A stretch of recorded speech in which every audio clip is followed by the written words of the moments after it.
The man they Reese, called I have come Reese to never offer myself dwelled to on you in ghosts from marriage. the past. It is time But the when he debt is spotted the paid. lone figure standing outside his weathered cabin that evening, tall, proud, dressed in fringed leather, with beadwork gleaming in fading light, something ancient stirred in his memory. And when she raised her chin and looked at him with those unflinching eyes, he knew exactly who she was. The little girl he'd carried from burning wreckage 20 years ago had returned. Only she wasn't a child anymore. She was a woman of fire and steel, and she'd come with a declaration that would shatter his solitary existence. Reese had spent 2 decades in the dusty border settlement taking odd jobs, herding cattle, mending fences, riding long trails with only his horse for company. His days were marked by silence, his nights by whiskey and occasional piano songs drifting from the saloon. He carried himself like a man who'd seen too much and spoken too little, the kind of cowboy who let his eyes do the talking and his gun rest heavy at his hip. He'd been quick to draw once, back when the frontier ran bloodier. But time had dulled his hunger for conflict. He wanted peace, though peace in the Wild West was fragile as morning frost. That evening, returning from a cattle drive with reins loose in his hands, he froze at the sight of her. Her long black hair caught the dying light, boots kicking up dust beneath her feet. For a heartbeat, Reese thought he was seeing a spirit from an old Navajo tale. Then she spoke, and memory crashed through him like a flash flood. He remembered that night vividly, the screams, the fire, smoke choking his lungs as he pulled her free from raiders' wreckage. He'd been barely more than a boy himself. He'd left her with her people, thinking he'd never see her again. But the past had other plans, and what she said next would change everything. "Cowboy," she said, her voice steady, almost solemn, "I came to marry you. I'm the lost Navajo girl you saved 20 years ago." The words slammed into Reese like a rifle butt. Marry him. He'd known women before, fleeting as prairie wind, but this was different. This was destiny walking right up to his door. He dismounted slowly, boots crunching in dirt, eyes fixed on hers. "Girl, I remember you, but you don't know what you're asking." She crossed her arms, chin lifted as if daring him to refuse. "I know exactly what I'm asking. My elders said I owed a life debt. I grew up with that story, the story of the man who pulled me from fire. When I came of age, I made a vow. One day I would find him. I would give him my life, not in servitude, but in union." Reese's chest tightened. He looked away, rubbing the back of his neck, suddenly feeling years pressing down on him. He was no hero, not anymore. His hands were rough with sins, his past scarred with regrets. What kind of life could he offer her? Yet her presence stirred something he'd buried long ago, a sense of purpose, a flicker of hope. "You don't want this life," he muttered. "It's hard. It's lonely. It'll break you down. I'm not the man you think I am." She stepped closer, eyes unwavering. "You are the man I think you are. You're the one who risked his life for mine. A soul like that doesn't change, no matter how many years pass." For the first time in years, Reese felt his throat tighten. The air between them was thick with unspoken words, with history neither fully understood.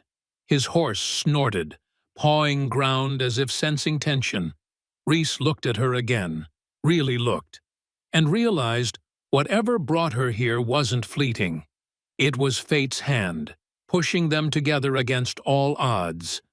He took a deep breath, then gestured toward the cabin. "If you're serious, you'd better come inside. We've got a lot to talk about." She followed without hesitation, footsteps strong, eyes never leaving him. Inyit fire crackled, throwing shadows across worn wooden walls. She sat across from him, her presence filling the room like a storm that had been long coming. And Reese, who had faced outlaws, shootouts, and death itself, felt something he hadn't felt in years. Fear, not of her, but of what she might awaken in him. But before they could speak another word, trouble arrived on horseback. The room was heavy with silence, broken only by fire's crackle and distant coyote howls. Reese sat in his chair, elbows on knees, eyes locked on the woman across from him. She hadn't flinched, hadn't looked away since stepping inside, and it unsettled him more than any outlaw ever had. For years, he'd lived like a shadow, drifting job to job, refusing to let anyone close enough to see the man beneath the hat. Yet here she was, cutting through armor he'd spent 2 decades building. He cleared his throat, voice rough. "If you're serious about this, you need to understand what my life is. I ain't got riches, I ain't got land, and I sure as hell ain't got peace. All I've got is a horse, a gun, and a trail of ghosts that follow me wherever I go." She leaned forward, eyes like sharpened steel. "I did not come for riches or peace. I came for the man who pulled me from fire when death surrounded me. You say you have ghosts. I carry mine too. Every night I remember the faces of my people lost. The screams, the flames." She paused. "We are both bound to the past, Reese. But maybe together we can build something the past cannot burn." Her words hit deep, awakening a part of him buried beneath guilt and whiskey. He'd saved lives before, taken lives too, but never had anyone come back to offer him something other than blame or silence. He studied her face, firelight flickering across her skin. He saw not the frightened girl from memory, but a woman forged in resilience, unbending, unyielding. Slowly his defenses cracked. He reached for the whiskey bottle, poured 2 glasses, slid one toward her. "If you're going to stay, you need to know the truth about me. I've done things I ain't proud of, men I couldn't save, men I had to kill. I ain't the kind of man who deserves a woman's loyalty." She picked up the glass, but didn't drink, just held it steady. "I did not come because you deserve me. I came because fate tied us together. You can fight it, but it won't change what is written. You saved my life, and I vowed to give it back to you." The words hung between them. For so long Reese had convinced himself he was unworthy of love, unworthy of anything more than survival. Yet here she was, daring to rewrite his story with her presence alone. He opened his mouth to reply, but sudden hoofbeats outside snapped him to attention. His hand went to his gun by instinct. Through the small window he saw 3 riders dismounting, rifles glinting in moonlight. Outlaws. He knew their kind, desperate men with hollow eyes. They'd been prowling the town for weeks, looking for money, blood, or both. Now they'd found his cabin. "Stay quiet," Reese whispered, rising. But the woman stood too, unafraid, chin lifting like a warrior ready for battle. She pulled a knife from her thigh sheath, steel flashing in firelight. Reese's heart tightened. She wasn't going to hide. She was going to fight beside him. The knock came hard and sharp, followed by a voice dripping menace. "We know you're in there, cowboy. Heard you've got something worth taking. Open the door, or we burn you out." Reese's jaw clenched. He'd faced plenty like this before, But tonight felt different. Tonight, he wasn't just fighting for himself. He glanced at the woman, her eyes blazing, and knew he had more to protect than ever before. He cocked his revolver, voice steady as steel. "If you want trouble, boys, you just found it." What happened next would seal their bond in blood and fire. The door burst open. Gunfire cracked. Smoke stung the air. Reese moved with precision of a man who'd lived on death's edge too long. The woman darted through shadows, swift as a hawk, her knife finding its mark. In the blur of violence, Reese felt something stir inside him. A sense of purpose, born not of survival, but of protecting what had finally given his life meaning.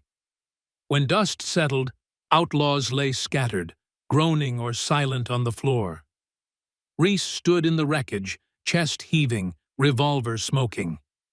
The woman was beside him, knife dripping, breath steady. Their eyes met. In that moment, amid ruin, something unspoken passed between them. Not just gratitude, not just survival.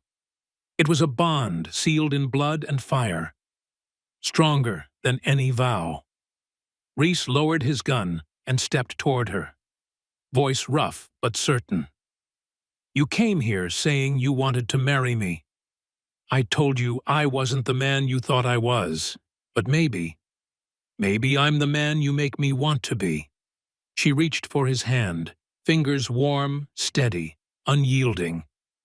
"Then let us write the rest of the story together." The night outside was still wild, the west still unforgiving, but inside that broken cabin, two souls found something worth fighting for, and for the first time in 20 years, Reese felt alive. Not because of the gun in his hand, but because of the woman who refused to let him walk alone. The woman who'd been a frightened child in flames had returned as fire itself, and she'd chosen him to stand beside. Whatever came next, whatever trials the frontier threw at them, they would face it together. Because some debts weren't meant to be repaid with gratitude. Some were meant to be honored with a lifetime.